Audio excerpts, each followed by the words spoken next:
Having a good relationship with your neighbors in Germany is pretty important. Well, I would argue it's pretty important in the rest of the world. However, there are certain things that you need to know about German culture so you can nail that good relationship with your neighbors. In this video, we will give you 7 tips that will help you nurture that relationship with your neighbors and the benefits that you can reap with having such a good relationship.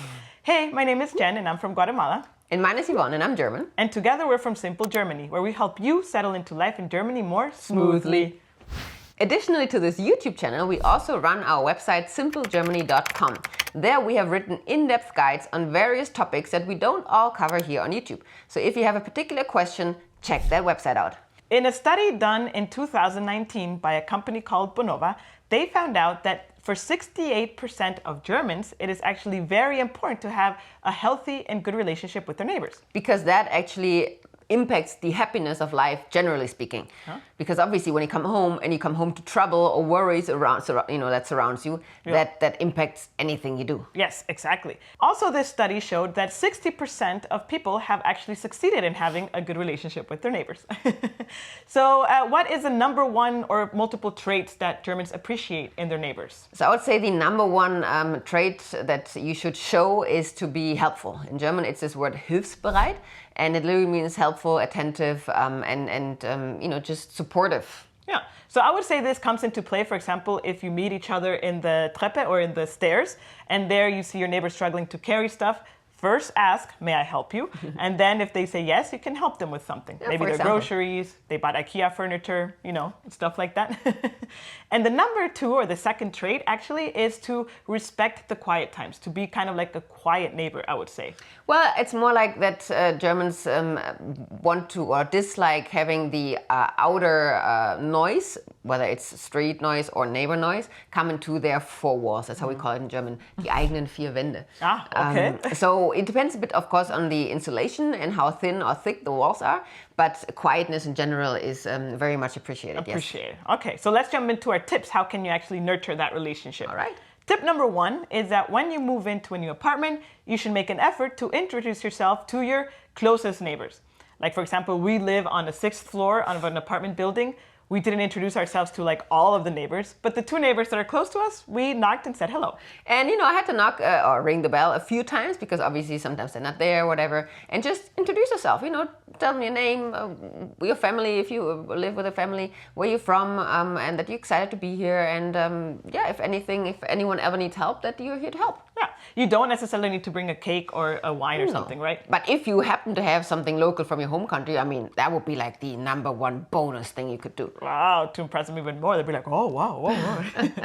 Number 2 on the list is to respect the quiet times. You heard that right. In Germany, there are specific hours where you have to be quiet.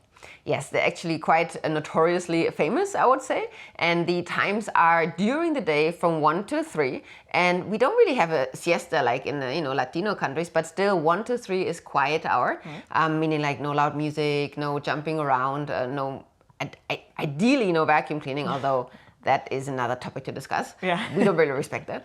And then the second most important quiet time, or maybe even more important, is 10 p.m. Anything happening after 10 p.m., that's actually when neighbors might get very sensitive. Yes, or also on Sundays. Sundays, obviously Sundays, definitely, and also public holidays. Yes, and I would say this really comes down to the relationship you have with your neighbors, because some neighbors are more sensitive to sound than others. Like you mentioned, for example, vacuum cleaning, we don't really, sometimes we vacuum at 1 or 3 or whatever, but our neighbors, they're rarely home also, and they don't really mind. They're chill. Yeah. They're chill. So yeah, exactly. So if your neighbor is chilled, you can get away with maybe a little bit more noise. But if they're super sensitive, then not. The best thing is to ask. Exactly. Best thing is to ask, to feel. That's also the introduction, and just feel the relationship. Yeah. And if you're unsure if something is appropriate or not, just ask. Yeah. Technically, what you also should not do in quiet hours is wash your clothes, turn on the washing machine, which again, in some neighborhoods or houses, it's totally okay. In others, it's definitely don't do it. Yes, because it's very loud, and especially the person living below. Which leads to tip number 3. And that is, if you know that there's going to be loud sounds in your apartment for a continuous amount of time, you can always check with the neighbor that lives under you if that is okay. As an example, Ivan and I, we love to work out from home, and we would do this workout program that required for us to jump a little bit. And so we did that once, and then we asked the neighbor the next day or that same day, hey, we did this morning. Did you hear anything? Was it okay? Was it not? And she's like, yes, I heard everything. It was not cool. However, if you want to do that, then please do it at 7:30 when I already woke up, and it's totally fine if you do it then. Just don't do it before that because I'm still sleeping. And we're pretty much waking up by like boom, boom, boom. Yeah, and that's not cool. That goes, again, the same advice if you have kids and they like to play very rough on the floor, maybe by dropping marbles or like running and stuff like that. Just make sure that, just double check with your neighbor. Do you hear it? Is this too loud? And then obviously, like the kids will be playing, and don't like be scared now, oh my God, I need to like kind of like sedate my kids. No, that's totally fine. But just be a bit more conscious about it. And if the marbles are a thing, maybe put like a little carpet underneath it. It's just something, that's a little bit considerate. Yeah. One more thing, obviously, again, here, we don't want to scare you. If you use a drill, totally fine. Just don't do it on a Sunday. Yes. Just don't do it after 10 p.m. And just don't do it between 1 and 3 p.m. depending on your neighbors. But there's enough time during a regular day to make noise, just not for hours, I would say. Yes, I totally agree. Number 4, actually this I would say is kind of like my favorite thing because it's so German. So let's say you want to have a house party, right? You want to invite friends over, you're going to like party. It depends on the size of the party. It's most likely going to take go longer than 10 p.m., right? Well, let's say it depends on the size of the party. If you're inviting friends over for dinner, I think that's totally okay. But if you're having, let's say, 15 or 20 people or more to a party where you're going to have loud music, a lot of drinking, it's going to go after 10 p.m., what do Germans do, Ivan? So, well, usually, again, depending on the relationship that you have already, you inform your closest neighbors that live, again, next to you or below you, above you. Or if you cannot reach them, you usually put up a sign at the main door of the house, of the entrance, where you inform the community, your neighbors, about this party happening. You give the reason why, so they understand, it's a 30th birthday, it's a one-time thing, it's fine. You give the approximate time. You apologize in advance for any noise. And depending on your relationship and whether you would be comfortable with it or not, you may even invite them, to come join the party. You can do that just to be like nice, kind of like, hey, if it bothers you, come join it. We have not done that because it would be awkward if they would join, but on some signs you would see it or not. So that's up to your discretion pretty much. Yes, I agree. And what would happen if you don't do this? I would say nothing relatively bad. You might get a doorbell asking you to lower the noise. Worst case scenario, it does happen, but don't be scared, is that they might call the so famous Ordnungsamt, which is not it's like literally their purpose is to keep order in the city. Yeah, the rule keepers, and they might knock on your door and ask you to please lower the music or stop the party. This has happened to some international friends, I must say. Also Germans. Hell, that's a normal thing. Yeah, it's a normal thing. So it can happen, but it doesn't always happen. And I would say it depends a lot on whether you have a party like once a year or like every month. Or every weekend. Exactly. Yeah. If that is a thing that happens regularly, people tend to get upset more than if it's like I just explained, a one-time thing for a real event, for a real reason, then they might ein Auge zudrücken.